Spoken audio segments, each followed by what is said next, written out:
So over on Twitter, gaming journalists are having a terrible last few days. A lot of them are sharing a particular Twitter thread that I think you guys are going to find very amusing. And it all begins with this site Aftermath and an article that they just wrote titled IGN, GamesIndustry.biz, and Humble lose key staff to soft layoffs. So yeah, basically there was another round of recent layoffs for a number of gaming journalists who have since been fired. And we've also got a funny side note here. You might remember that outlet Aftermath because around a month ago, we talked about a hilarious article that they had published that was essentially a transcription of this like podcast thing that they run. Transcription was hilarious because a group of people working there were desperately trying to defend Dragon Age the Veilguard and getting extremely mad at anyone who criticizes the game. In particular, also getting mad at anyone who makes videos criticizing the game, and especially angry at anyone who views those videos, trying to have like this immense cope fest between each other. Their discussion filled with all kinds of political brain rot, including the typical buzzwords you might find from these sort of gaming journalists. For example, calling anyone who criticizes Veilguard just a reactionary. Oh, and they had a whole part where they were also just like raging at Asmongold too. Shocker. Anyways, once again, they're now writing about these layoffs, and that takes us back over to Twitter, with this person, Daniel, reposting that Aftermath article and saying, "This is bad all around.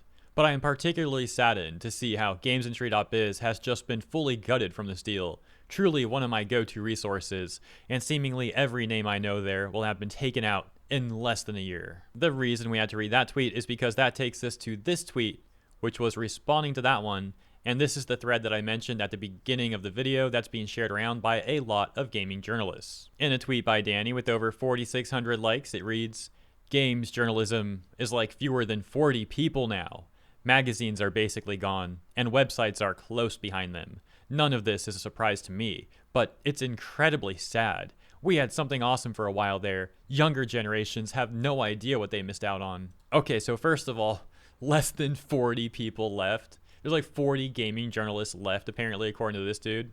If that's really the case, that is a huge dub for gamers. These journalists have been doing terrible work for way too long. And well, now there's just not that much of them left at all. I guess their plans of like perpetually writing a bunch of hateful slop about gamers didn't really work out so well after all. Danny then going on to say, "Patreons for known personalities can only get us so far.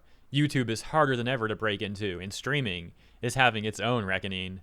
My hope is there's a revolution around the corner, but we could be going the way of the music industry. Consolidated, killed, salted earth."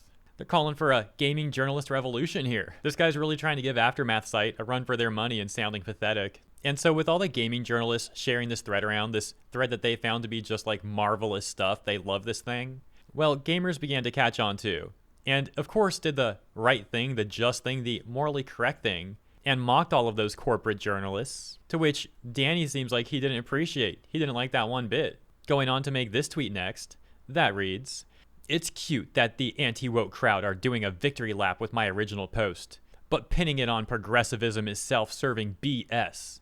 Like most things, it's far more complex than that. I'm glad I got to be part of it for a moment, but I too jumped ship once I saw the iceberg." We can see one of the responses to him reading, "Lol, no, you're right.